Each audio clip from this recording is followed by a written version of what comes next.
Thank you, Acting Speaker. And I too rise to contribute to the Justice Legislation Amendment Miscellaneous Bill 2025.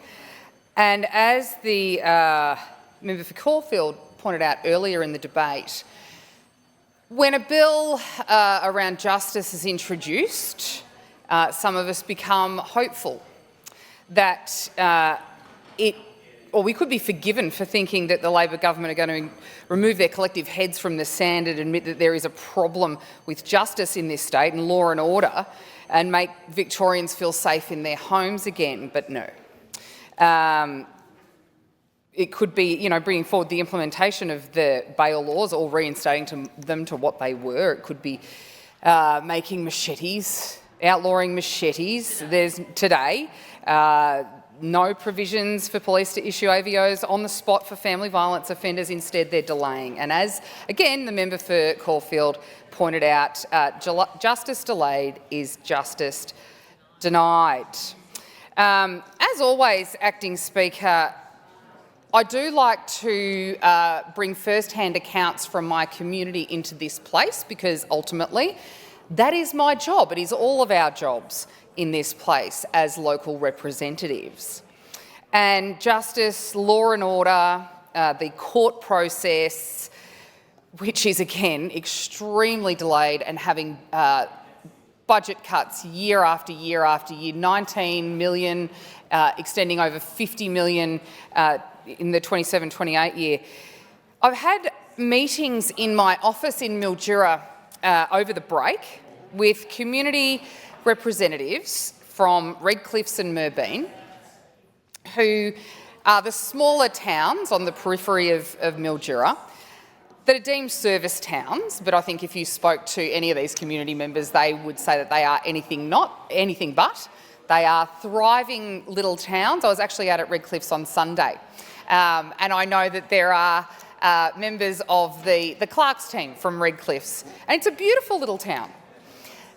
But there are issues. Merbeen, same thing. It's where you can go for the Great Australian Vanilla Slice triumph these days. However, in towns of this size and magnitude, and with the crime stats in the Mildura local government area continuing to rise and rise and rise, and we are not seeing that data go down. And I know that you can make data sing any way you want it to, but you just can't. The community are feeling that, and they're really concerned, so they come to me to express those concerns.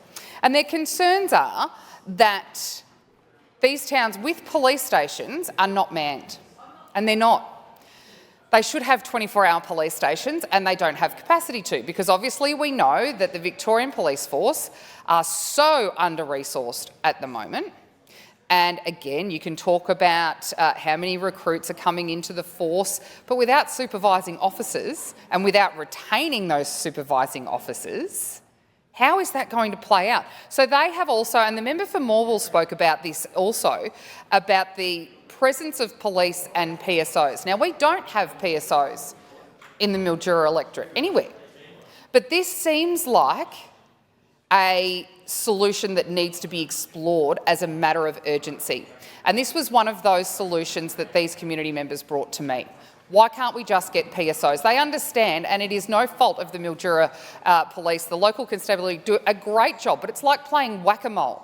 If there are people rostered on at Redcliffs and Merbeen, they are almost immediately called out to other jobs, and usually in the Mildura CBD, whether it's the mall or whether it's the plaza, which we've seen on social media, unfortunately, that they are hotspots. Even, it's an awful situation.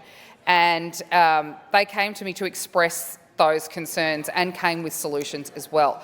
So it is something I'll be taking up with the Minister for Police to get some PSOs, to just bring some police presence. Even, vacant shops, turning them into cop shops, branded with the Victoria Police branding to offer some sort of police presence.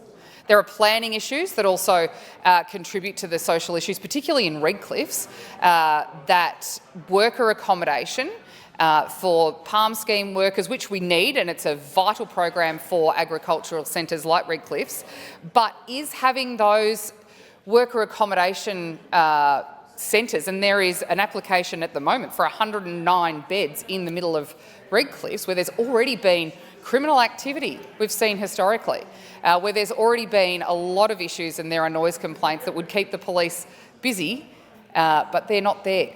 So again, community safety is paramount. It's one of the fundamentals that any state government should be providing to their community.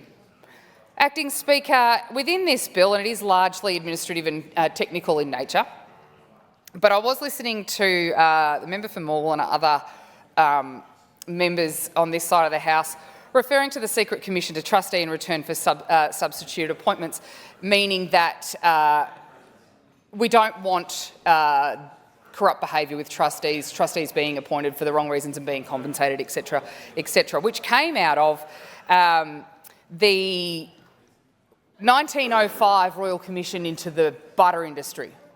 And we know that corruption in the butter industry was spread thin. And member for Morwell, as I'm sure a lot of us on this side of the House, when something is that historical in 1905, we go to the elder statesmen, like the member for Murray Plains and the member for Rowville, to get first-hand accounts on what actually happened at in this Royal Commission. And there was corruption spread throughout the butter industry. And I was actually reading some, I was fascinated with this part of the bill report. There was actually, it was a very corrupt industry, exporting sub-quality cream for butter. I'm not sure if the member for Murray Plains still makes his own butter, but I imagine, given the location of where he resides now, there's still a few butter factories around in the dairy industry there, which are hurting at the moment. And with lack of water, with their land tax bills, with the proposed emergency services volunteers tax, just making it harder for farmers, like dairy farmers, like broadacre farmers, like irrigated horticulture food producers, is just making life harder and harder. But that's where this piece of legislation originated, and it was great to have some first-hand accounts from that Royal Commission. They are taking a long time to bring it in and to amend it correctly. It's taken a long time, but we know that Labor working dog years. And that brings me obviously to the delaying of the commencement of abolishing the de novo criminal appeals.